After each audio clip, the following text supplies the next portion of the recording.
আমি কাক হেৰুৱালোঁ কোন আমাৰ মাজত নাই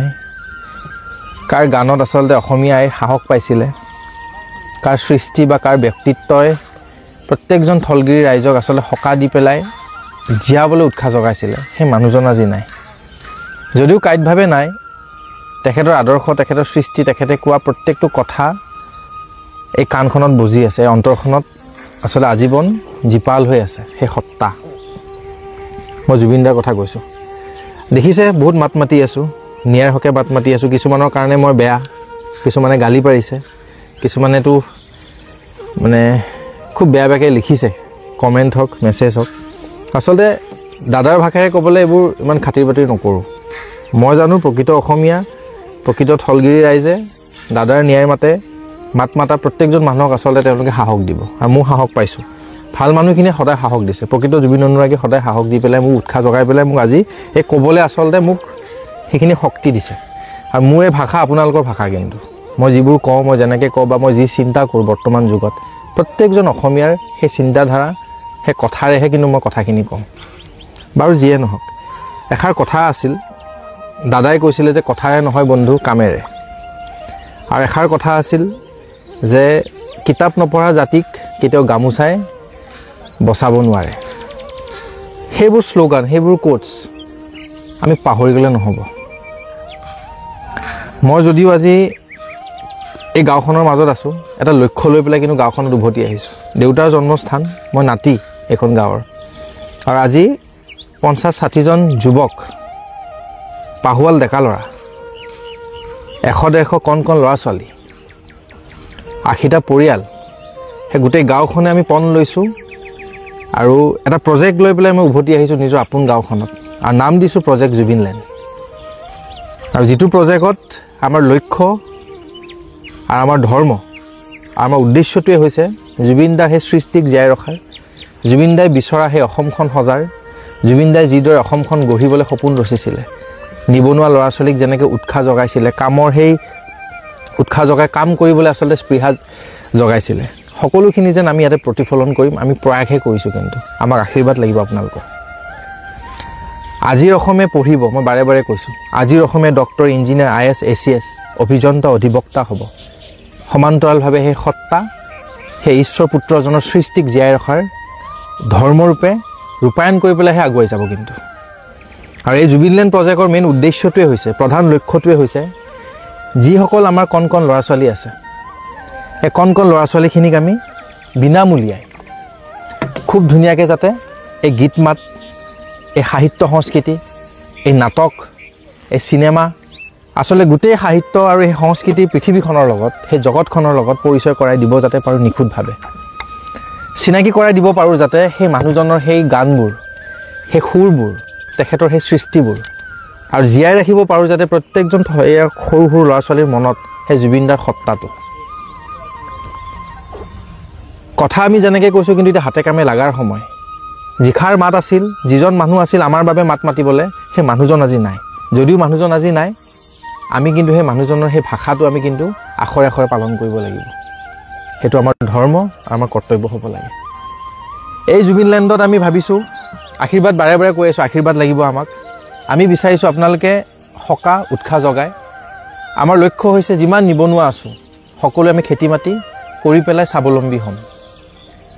পথাৰবোৰত যাতে অৰ্গেনিক খেতি কৰি পেলাই যাতে আমি বাহিৰৰ দেশত আমি যাতে ইয়াৰ পৰা এক্সপৰ্ট কৰিব পাৰোঁ বিভিন্ন ধৰণৰ খেতি বিভিন্ন ধৰণৰ আচলতে শাক পাচলি লগতে এখন পুথিভঁৰাল হ'ব দাদাই কিতাপ পঢ়ি ভাল পাইছিলে এখন পুথিভঁৰাল হ'ব য'ত বিভিন্ন ভাষাৰ বিভিন্ন দিশৰ আচলতে গ্ৰন্থ থাকিব এটা মিউজিয়াম থাকিব য'ত দাদাৰ টুপিটো দাদাৰ সেই পোচাকযোৰ সেই জোতাযোৰ আচলতে আমি ৰাখিবলৈ আচলতে প্ৰয়াস কৰিম আৰু খুব চিৰিয়াছ কথা এইটো বৰ লগত আমি আলোচনাহে হৈছে এতিয়ালৈকে কেনেকৈ আমি ৰাখিব পাৰোঁ কি কৰিব পাৰোঁ এতিয়ালৈকে আমি ভাবিহে আছোঁ সেইটোৰ কাৰণে অকণমান আমি চৰকাৰখনৰ লগতো কথা পাতিব আছে তাতকৈ ইণ্টাৰেষ্টিং কথাটো হ'ল এইখন গাঁৱত যাতে আমি সেই জুবিনময় পৰিৱেশটো যাতে দিব পাৰোঁ সেইটোৱে আমাৰ লক্ষ্য বৰ্তমান জুবিনময় পৰিৱেশটো দি পেলাই যাতে সেই ল'ৰা ছোৱালীখিনিক সেই গানৰ পৃথিৱী সাহিত্যৰ পৃথিৱী সেই সাংস্কৃতিক পৃথিৱীখন লগতে একাডেমিক ছেক্টৰটো যাতে আমি ডেভেলপ কৰিব পাৰোঁ বিনামূলীয়াকৈ যাতে আমি এইখিনি দি যাব পাৰোঁ তেওঁলোকক ল'ৰা ছোৱালীয়ে খেতিও কৰিব পঢ়িব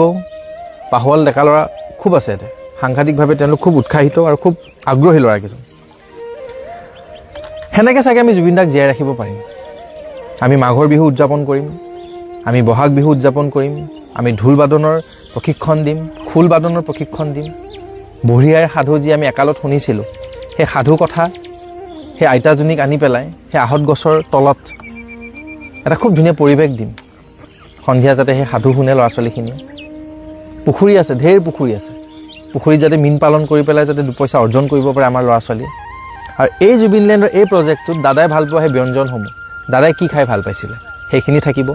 পৰ্যটক আহিব চাংঘৰ থাকিব মিচিং জনগোষ্ঠীয় এটা ট্ৰি হাউচ থাকিব বিভিন্নটা ট্ৰি হাউচ আচলতে সেই গছৰ ওপৰত ধুনীয়া এখন চাঙি বনাই পেলাই খুব ধুনীয়া ঘৰ আচলতে প্ৰজেক্টটো খুবেই ডাঙৰ খুব সাহস গোটাইছোঁ আচলতে নাজানো কিমান দূৰ আগবাঢ়িব পাৰোঁ নিজৰ গাঁঠিৰ ধন ভাঙি পেলাই কিন্তু এইখিনি কৰি আছোঁ দাদাই যিখিনি মোক পইচা দিলে গান গাই যিখিনি পইচা বা বজাই পেলাই মই যিখিনি পইচা পালোঁ বা ব্যৱসায় কৰি পেলাই মই যিখিনি পইচা আজি জমা আছে অলপ অলপ তাৰ পৰা খৰচা কৰি ৰাইজৰ আশীৰ্বাদত এইখিনি কৰি আছোঁ আশা কৰোঁ আপোনালোকে বুজি পাইছে মই কি বুজাব খুজিছোঁ লক্ষ্য এটাই এই ল'ৰা ছোৱালীখিনি কণ ল'ৰা ছোৱালীখিনিক আমি নিখুঁতভাৱে যাতে সাহিত্য সংস্কৃতি জগতখনৰ লগত পৰিচয় কৰাই দিব পাৰোঁ এজন যাতে জুবিনদাৰ দৰে আৰু এজন বলিষ্ঠ কণ্ঠ বা এজন সেই মনটো যাতে আমি তেওঁলোকৰ মনত ভৰাই পেলাই তেওঁলোকক গঢ় দিব পাৰোঁ সেই নিবনুৱা ল'ৰা ছোৱালীখিনিক সেই ডেকা চামখিনিক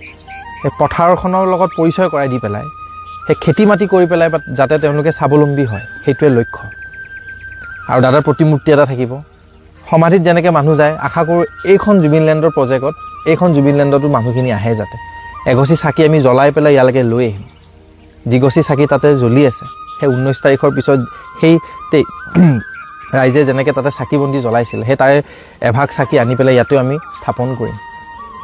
আচলতে এইবোৰে মোৰ সপোন এতিয়া মোৰ পৰা আমাৰ হ'ল আচলতে মই অকলে নোৱাৰোঁ সেইকাৰণে গাঁওখনত উভতি আহিছোঁ আমি হৈছোঁ এতিয়া মোৰ পৰা আমি হ'লোঁ আৰু আমি সকলো এতিয়া আমি অসম হৈ ভাবিব লাগিব আৰু মোৰ দৰে যাতে অসমৰ বিভিন্ন প্ৰান্তত আপোনালোকে এনেকুৱা প্ৰচেষ্টাবোৰ হাতত লয় সাহসহে গোটাইছোঁ দেই জাষ্ট এটোপাল পানী জাষ্ট আহিছেহে গৈছেহে মানে এখোজহে দিছোঁ মাত্ৰ বাকীখিনি আপোনালোকৰ হাতত আশীৰ্বাদ দিব মৰম দিব আৰু এই যি মোৰ কলিজাটো এই যিষাৰ মাত আপোনালোকৰ মাত হৈ পেলাই সদায় মই মাত মাতোঁ মই যিদৰে ভাবোঁ সেই জুবিনদাই ভাবাৰ দৰে সেই দেশখনৰ কাৰণেহে ভাবোঁ সেই মাতষাৰ যে দি আছোঁ সেই স্পষ্টবাদেৰে সেই একদম খাৰাংখাৰ যে কথাবোৰ কওঁ এটাই কথা যোনে ঝেং কৰিব ময়ো ঝেং কৰিম এটাই কথা যোনে অসমীয়া আইৰ বুকুত আঁচুৰ দিব সেই ভাষাখিনি কষ্ট দিব সেই অসমখনক দুৰ্বল কৰাবলৈ মানসিকভাৱে মানুহখিনিক কষ্ট দিম বুলি কোনোবাই আগবাঢ়ি আহিব সেই মানুহখিনিৰ কাৰণে সেই পিখাচবোৰৰ কাৰণে আচলতে আমি মাত মাতি যাম মই বিশেষকৈ মাত মাতি যাম আৰু সকলোৱে যদি আমি এনেকৈ চিন্তাৰে আগবাঢ়োঁ অসমখন সোণৰ অসম সোণালী অসম ডেফিনেটলি হ'ব আৰু এতিয়াই আমাৰ লক্ষ্য আৰু উদ্দেশ্য জুবিন যুগৰ জুবিন দেশৰ মানুহ হিচাপে জুবিন দাই বিচৰা অসমখন গঢ়াত আমি ওতঃপ্ৰোতভাৱে জড়িত আৰু ওতঃপ্ৰোতভাৱে যুঁজি আছোঁ সেয়ে আমাৰ লক্ষ্য আৰু আমাক ন্যায় লাগে একদম স্পষ্ট কথা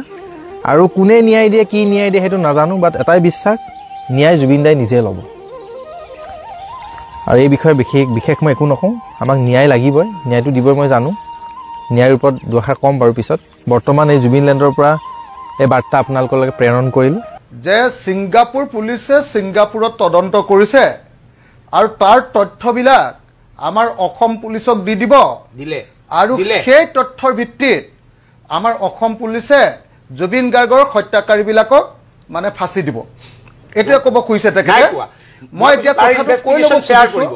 যে এতিয়ালৈকে ছিংগাপুৰ এক মিনিট যে এতিয়ালৈকে যিখিনি ইনভেষ্টিগেশ্যন শ্বেয়াৰ কৰিলে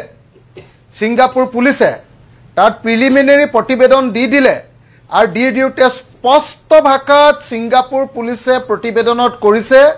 যে there is no' foul play in Zubeen Garg death তাত কৈছে যে জুবিন গাৰ্গৰ মৃত্যুৰ ক্ষেত্ৰত কোনো অনিয়ম কোনো গণ্ডগোল হোৱা নাই একদম স্বাভাৱিক ধৰণে তেওঁৰ মৃত্যু ঘটিছে বুলি আপোনাৰ হেৰিয়ে অতি স্পষ্ট ভাষাত একদম প্ৰতিবেদন দিছে এইটো আপোনালোকে সকলোৱে জানে এই প্ৰতিবেদন আপোনালোকে সংবাদ মাধ্যমেও নিশ্চয় পাইছে এতিয়া শুনি লওক আৰে কি উল্টা পাল্টা কথা কৈ আছে আপুনি কৈছে যে ছিংগাপুৰৰ প্ৰতিবেদনৰ ওপৰত ভিত্তি কৰি তেওঁলোকৰ তথ্যৰ ওপৰত ভিত্তি কৰি তেওঁলোকৰ তথ্যৰ ওপৰত ভিত্তি কৰি আপোনালোকে ইয়াত তদন্ত কৰিব কি কয় ইয়াতে বিচাৰ কৰিব এতিয়া তাৰ তদন্তত কৈ দিছে যে একো গণ্ডগোলেই নাই চাইছিলে তদন্ত ৰিপৰ্টটো তো তেতিয়া হলে তাৰ এই তদন্ত জমা দিয়া নাই আৰে ৰিপৰ্ট সবতে ৰাজহুৱা কৰোনাৰ ওপৰত জমা দিয়া তাৰ পিছত ইণ্ডিয়া আহিব আৰে আপুনি কি আৰে কৈ আছে তেওঁলোকে আৰে তেওঁলোকে এতিয়া পোষ্টমৰ্টম ৰিপৰ্ট শ্বেয়াৰ কৰিছে সবে জানে যে মানৱ ডেকা এজন মিছলীয়া মানুহ পৃথিৱীৰ অসমৰ আটাইতকৈ মিছলীয়া মানুহবিলাকৰ ভিতৰত মানৱ ডেকা এটা সকলো মানুহে জানে সকলো মানুহে জানে যে মানৱ ডেকা এজন মিছলীয়া মানুহ সব মানুহে জানে মিডিয়াত সবতে ওলাই গ'ল যে ছিংগাপুৰৰ পৰা যি আপোনাৰ হেৰি আহিছে ৰিপৰ্ট আহিছে সেই ৰিপৰ্টত প্ৰিলিমিনাৰী ৰিপৰ্টত কৈ দিলে যে there is no' foul play মই শব্দটো মই কোৱা নাই তাত ৰিপৰ্টত লিখি থোৱা আছে there is no' foul play মই আজি হেতুকে মুখ্যমন্ত্ৰীক কৈছিলো যে আপুনি যেটো ছিংগাপুৰৰ ৰিপৰ্টৰ ওপৰত ভিত্তি কৰি কাম কৰিম বুলি কৈছে তাত কৈছে যে জুবিন গাৰ্গৰ মৃত্যুত কোনো গণ্ডগোল নাই তো হেতু স্বাভাৱিক মৃত্যু এটা এক নম্বৰ গতিকে ছিংগাপুৰৰ এই তদন্তৰ ওপৰত ভিত্তি কৰি যদি জুবিন গাৰ্গৰ হত্যাকাৰীসকলক ফাঁচি দিব খোজে বা তেওঁলোকৰ ওপৰত বিচাৰ কৰিব খোজে তেতিয়াহ'লে আমি বিচাৰ নাপাওঁ এইটো পানী মিঠৈ হ'ব এইটো এক নম্বৰ কথা দুই নম্বৰ কথা এইটো নজনাকে মানুহবিলাকে কৈ থাকে মই আপোনালোকক কৈ দিছো আজি আপোনালোকে গৈ যিবিলাক মানুহে এই শ্ব'টো চাই আছে তেওঁলোকে BNSS বুলি কয় ভাৰতীয় নাগৰিক সুৰক্ষা সংহিতা 2023 112 নম্বৰ ধাৰাটো আপোনালোকে এবাৰ চাব 112 নম্বৰ ধাৰাত আমি এসপ্তাহ পাইছো 2 বছৰ লাগিব ঘটনা যদি ঘটে আপোনাৰ মতে দুই বছৰ লাগিব পলাইছে কিয় 2 বছৰ লাগিব কবলৈ কি কথা কৈ আছে মই আশা কৰিছো প্ৰতিদিন টাইমৰ পৰা মোক কথাটো ক'ব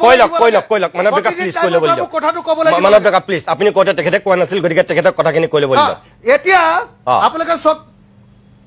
কওক অখিল গগৈ আপুনি কৈ লওক স্পষ্ট ৰূপত লিখি থোৱা আছে 112 নম্বৰ অনুচ্ছেদ ধাৰাত 112 নম্বৰ অনুচ্ছেদ ধাৰাত লিখি থোৱা আছে BNSS 2023 স্পষ্টকৈ লিখি থোৱা আছে যে যদিহে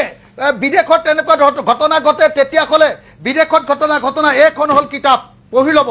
ইয়াত লিখি থৈছে 12 নম্বৰ ধাৰাত 112 নম্বৰ ধাৰাত লিখি থৈছে যদি বিদেশত এনেকুৱা ধৰণৰ ঘটনা ঘটে তেতিয়াহ'লে এইটো বিদেশত ঘটনা লিখি থোৱা আছে যে বিদেশত যদি এনেকুৱা ধৰণৰ ঘটনা ঘটে প্ৰথম কথা কোৰ্টৰ পৰা লেটাৰ অফ ৰিকুৱেষ্ট বা লেটাৰ ৰেগুলেটৰী যাব লাগিব এক নম্বৰ আৰু তাৰ পৰা তথ্য তেনেকৈ আহিলে সেইটো কোৰ্টত এডমিছেবল হ'ব আৰু এইটোৰ ওপৰত মই কৈ দিছো কথাটো শুনি লওক না প্লিজ আৰে ভাই মোক কথাটো কব নিদিয়ে কিয় আপুনি অবান্তৰ কথা কৈ আছে ভাই কবলে কথাটো কবলে দিয়ক প্লিজ আৰে মুকু মাতি আনিছে আপোনাৰ নিচিনা কথা এতিয়া আৰে আপুনি কথা কবলে মুকু মাতি আনিছে মুক আপোনাৰ কথা শুনিবলৈ মাতি আনা নাই এক কথা শুনিবলৈ মাতি আনিছে কথাটো কবলে মাতি আনিছে এজন উকিল আছে সুৰক্ষা আপোনাৰ কথা দিলে হ'ব লাগে BNSS 112 এটো 2 বছৰ লাগিব কোৰ্ট টু কোৰ্ট কিন্তু এমলেট এক্টিভেট কৰা হৈছে এমলেটৰ জৰিয়তে মই কৈ দিছো অখিল গগৈ সুধিব কৈছো অখিল গগৈ বাক্যটো কবলে দিব নে নিদিয়া না অখিল গগৈ মই নিশ্চয় দিম না অখিল গগৈ শুনক অখিল গগৈ প্লিজ না অখিল গগৈ না দিম সবকে কবলে দিম কবলে দিম অখিল গগৈ মানৱ ডেকা আপোনাক এটোৱে কৈ আছে না প্লিজ মোৰ কথাটো আপুনি শুনি লওক যে আপুনি যি BNSৰ কথা কৈছে একেতে কৈছে যে সেইটো কৰিবলৈ গলে 2 বছৰ সময় লাগিব আৰু তেওঁ এমলেটৰ দুহাই দি পেলাই কৈছে যে যেটো ক্ষিপ্ৰতাৰে অসমৰ মানুহে যেটো ন্যায় বিচাৰিছিল সেইটো কাৰণে চৰকাৰে এমলেটৰ যোগেদি এভিডেন্স লৈছে তেওঁ সেই কথাটো কৈছে হয় আপুনি এটা কওক যেটো ইন্টাৰপল কৰিব পাৰে মই কৈ দিও তাৰ মানে আপোনাক এটা কওক মই এটা কৈ দিও যে জয়া ললিতাৰ ক্ষেত্ৰত যে জয়া ললিতা অৰ্থাৎ তামিলনাডুৰ মুখ্যমন্ত্ৰীৰ ক্ষেত্ৰত এই ঘটনাটো ঘটিছিল জাজমেন্টটো তামিলনাডুৰ মুখ্যমন্ত্ৰীৰ কিছুমান দুৰ্নীতিৰ তথ্য লণ্ডনত পালে লণ্ডনত তেওঁ পইচা থোৱাৰ কিছুমান তথ্য পালে তো সেইটো কাৰণে মানে তাৰ শেষ সময়ৰ তামিলনাডু চৰকাৰে যে জয়া ললিতাৰ বিৰুদ্ধে চাৰ্জশ্বিট দিলে যে তেওঁৰ এইবিলাক তথ্য পোৱা গৈছে আমি এমলেটৰ জৰিয়তে এই তথ্যবিলাক পাইছো আৰু এইবিলাকৰ ভিত্তিত তেওঁ মানে কনভিকশন দিব লাগে তেতিয়া কোৰ্টে স্পষ্টকে অৰ্ডাৰ দিছে মোৰ লগত জাজমেন্টটো আছে মই সেইটো আজি চিফ মিনিষ্টাৰৰ হোৱাটছআপলৈ পঠিয়াই দিছো তাত কোৰ্টে স্পষ্টকে জাজমেন্ট দিছে যে যে যিয়ে এমলেট নেথাকক লাগিলে যদিহে কোৰ্টত এডমিছেবল হ'ব লাগে তেতিয়াহ'লে তথ্যটো থ্ৰু কোৰ্ট অৰ্থাৎ লেটাৰ ৰেগুটৰী বা লেটাৰ অফ ৰিকুৱেষ্টৰ জৰিয়তে আহিবই লাগিব নহ'লে নট এডমিছেবল বুলি ঘোষণা কৰি দিছে একদম তথ্য এতিয়া আপোনাক মই কথাটো শেষ কৰি ল'বলৈ দিয়ক না দূৰত আছো মোক ক'বলৈ শেষ কৰিবলৈ দিয়ক একদম কওক আমাৰ দৰ্শক জনাই থৈছে আপুনি মই মুখ্যমন্ত্ৰী হয় মই এতিয়া আপোনালোকক সেইকাৰণে কৈছোঁ যে এই কথাটো মই মুখ্যমন্ত্ৰীলৈ আজি হেৰিটো অৰ্ডাৰৰ কপিটো পঠিয়াই দিছোঁ তেওঁ বক্তৃতা দি থাকোঁতে মই মুখ্যমন্ত্ৰীক চিঞৰি দিছোঁ যে এইটো আপুনি চাওক বুলি আৰু সেই তাত স্পষ্টকে তাৰ পাছত সুপ্ৰিম কোৰ্টতো সেইটোৰ ওপৰত কোনো বস্তু কোৱা নাই তো এতিয়া সেইকাৰণে মই আপোনালোকক কৈছোঁ যে এতিয়া বিজেপি চৰকাৰখনে কি কৰিব কৈছে যে এমলেটৰ জৰিয়তে ডাইৰেক্টলি তথ্য আনিম মই আপোনাক কৈছোঁ এমলেটৰ জৰিয়তে ডাইৰেক্টলি তথ্য আনিলে কোৰ্টত এডমিছেবল নহয় আৰু যদি কোৰ্টত এডমিছেবল নহয় এতিয়া সোনকালে তথ্য আনি মিছা ধাৰা দি আৰে তথ্য নহয় যদি এনেকে কৰে তাৰমানে ইলেকশ্যনলৈকে মানুহকেইজনক ৰাখি থ'ব পাৰিব 103 দি মই জনামতে বিজেপি চৰকাৰে হিমন্ত বিশ্ব শৰ্মা চৰকাৰে এই অভিযুক্তবিলাকক কৈছে যে তহঁতি বেল নেমাৰিবি যদি বেল মাৰো ইলেকশ্যনলৈকে তেতিয়াহ'লে তহঁতৰ ওপৰত ইডি লগাম এইটো ব্লেকমেইল কৰি আছে আৰু এতিয়া বেল নেমাৰিবলৈ কৈছে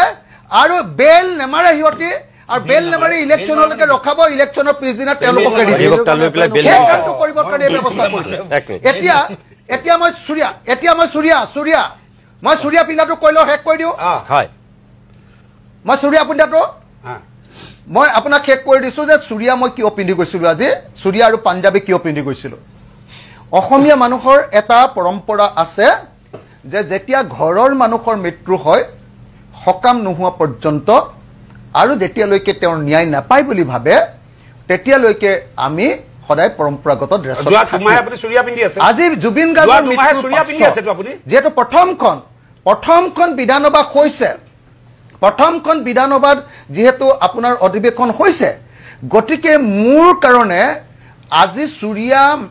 আৰু পাঞ্জাবী এটা পিন্ধি যোৱাটো অত্যন্ত প্ৰয়োজন বুলি মই ভাবিছিলোঁ মোৰ মনৰ পবিত্ৰতাৰ কাৰণে মোৰ মনৰ দৃঢ়তাৰ কাৰণে আৰু যদি চুৰিয়া আৰু পাঞ্জাবী পিন্ধি যোৱাটো যদি অসমীয়া মানুহৰ অপৰাধ হয় অপৰাধ নহয় চুৰিয়া ইউজ কৰিব নোৱাৰে পিন্ধি যোৱাটো যদি তাক ইউজ কৰা দৃষ্টিকোণ লাগিছে দৃষ্টিকোণ হৈছে সেইটো আপোনাৰ দৃষ্টিকোণ বুলি কয় এটা সিৰিয়াস মেটাৰ আপুনি ফেন্সি ড্ৰেছলৈকে লৈ গৈছে যদি দৃষ্টিকোণ হয় দৃষ্টিকোণ বুলি কয় চুৰিয়া ফেন্সি ড্ৰেছলৈ লৈ গৈছে আপুনি পাঞ্জাবী পিন্ধাটো আছে আপুনি জুবিন ক্ষেত্ৰত চুৰিয়া পিন্ধি গৈছে নেকি মই বাক্যটো কৈ ল'ব আপোনাক ৰাজনীতি লাগে যাৰা লাইভত আহিব পাৰে চুৰিয়া পিন্ধাটো আৰু একদম পাৰে চুৰিয়া পিন্ধিব সদায় পাৰে ৰাজনৈতিক ব্যৱহাৰ পাঞ্জাবী পিন্ধাটো আপুনি ফেন্সি ড্ৰেছ চুৰিয়া পিন্ধাটো সেইটো অসমৰ মানুহে ক্ষমা আৰু নকৰে পাঞ্জাবী পিন্ধাটো যদি ফেন্সি একদম আপুনি ফেন্সি ড্ৰেছ কৰিছে আজি মই সুধিব কৈছোঁ যে চুৰিয়া পিন্ধাটো এটা বাক্য একেবাৰে আদৰণি কিন্তু ৰাজনৈতিক ব্যৱহাৰটো বেয়া আৰু পাঞ্জাবী পিন্ধাটো যদি আপোনাক প্ৰশ্ন কৰিছে আপোনাক প্ৰশ্ন কৰিছে আৰে মোক কথাটো ক'বলৈ দিয়ক এটা বাক্য আৰে প্ৰশ্নটো উত্তৰ দিবলৈ নিদিয়ে যদি চুৰিয়া পিন্ধাটো আৰু পাঞ্জাবী পিন্ধাটো অসমীয়া মানুহৰ কাৰণে যদি ফেন্সি ড্ৰেছ হয় আপুনি কৈছে জাতি মই আপোনাৰ জুবিন গাৰ্গে কোৱা এই জুবিন গাৰ্গে কোৱা এই বটলা পাৰ্টিটোক মই ঘেণ্টা বুলি ক'লো ঘেণ্টা আপোনালোকৰ জাতি মাতি ভেটি আপোনালোকৰ ঘেণ্টা জাতি মাতি ভেটি য'ত চুৰিয়া পিন্ধিলে আপোনালোকে ফেন্সি ড্ৰেছ বুলি কয় চুৰিয়া পিন্ধাটো ফেন্সি ড্ৰেছ গলা মানুহ চুৰিয়া পিন্ধাটো কি ধৰণৰ আচৰণ কৰে নাজানে আমি আমাৰ নিজৰ ড্ৰেছ পিন্ধি গৈছোঁ মোৰ হৃদয়ৰ আটাইতকৈ আপোন মানুহজনৰ কাৰণে ড্ৰেছ পিন্ধি গৈছোঁ আপুনি আপোনাৰ জীৱন কালত নিজকে বন্ধু বুলি কৈছিলে জুবিন গাৰ্গক ইউজ কৰিছিলে মৃত্যু হোৱাৰ পাছত জুবিন গাৰ্গৰ শত্ৰুবিলাকৰ লগত আপোনালোকে হাত মিলাইছে কোন শত্ৰু আজি মুখ্যমন্ত্ৰীয়ে গোটেই ঘামি গৈছিলে কেলে আজি মুখ্যমন্ত্ৰীয়ে পাগল হৈ গৈছিলে কেলে আজি নিতুমণি শইকীয়াই কৈ আছে যে মুখ্যমন্ত্ৰীয়ে বেছি কথা কৈছে মই যেতিয়া কথা কৈছোঁ মই যেতিয়া প্ৰশ্ন কৰিছোঁ মুখ্যমন্ত্ৰীয়ে পেনে চেনে মুঠি যাবলগীয়া পৰিস্থিতি হৈছে ঠিক আছে চাই লওক ভিডিঅ' চাই লওক কেনেকুৱা পৰিস্থিতি হৈছে কেনেকুৱা পৰিস্থিতি হৈছে আজি মুখ্যমন্ত্ৰীৰ অৱস্থা কেনেকুৱা হৈছে চাই লওক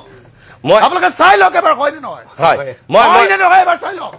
আজি মুখ্যমন্ত্ৰীয়ে কান্দি দিওঁ যেন অৱস্থা হৈছে কান্দি দিওঁ যেন কৰিছে অৱস্থা হৈছে মই যেতিয়া তেওঁক কৈছোঁ যে নহয় আপুনি কিয় ভাৰত ৰত্ন নিদিব তেতিয়া কি ক'ব পাৰিছে কেনেকে ফচি গৈছে দেখিছেনে নাই মই যেতিয়া কৈছো যে কিয় জুবিন গাৰ্গৰ ন্যায় নালাগে কেনেকে ফচিছে আপোনালোকে দেখিছেনে নাই মই যেতিয়া চিবিআইৰ কথা কৈছো এতিয়া কৈছে তেওঁ গম পাইছেনে নাই আজি কান্দি দিব লগা পৰিস্থিতি হৈছে মুখ্যমন্ত্ৰীক ফচাব গৈছিলে ন্যায় বিচাৰি গৈছে মই যেতিয়া ভাষণ দিছো আৰু মই যেতিয়া মুখ্যমন্ত্ৰীক উল্টি ধৰিছো মুখ্যমন্ত্ৰীৰ অৱস্থা আজি অত্যন্ত বেয়া এইটো কথা স্বীকাৰ কৰিব লাগিব সকলোৱে মোক কোনো ক্ৰেডিট দিব নোখোজে মই যেটো মাত পাতো কোনো ক্ৰেডিট দিব নোখোজে কিন্তু মই স্পষ্টকৈ কৈছো আজি মুখ্যমন্ত্ৰী আজি একদম ঘাম উলিয়াই দিছো असम की मिट्टी आपकी गूंज अभी जगी है सिंगापुर की लहरों में सितारा हमने खोया है कुत्तों ने खा गए आपकी मेहनत का ताज किला हरामी लोगों ने छीन ली हमसे आपकी आवाज हर वीडियो और तस्वीर में आपकी लाचारी है अब सच को दबाना किसी के बस की बात नहीं है डॉक्टर ने कहा कमजोर है पानी और आग से संभालो इसे पर लहरों में बिना जैकेट क्यों छोड़ा उसे हर गीत हर हंसी हर सपना चुराया गया हमसे फिर भी यादों में आप हमेशा जिंदा रहेंगे सोशल मीडिया पर सच उभर आया वीडियो क्लिप्स ने राज दिखाया किसके हाथों में छुपा है ये काला राज हर दिल में गूंजती है आपकी पुकार असम से सिंगापुर तक आपकी कहानी सुनाएंगे हम कुत्ते केला हरामी अब क्यों फरार है सब उन कुत्तों को जनता के हवाले कर दो जनता करेगी उनका इंसाफ सच्चाई के बिना न थमेगा ये संग्राम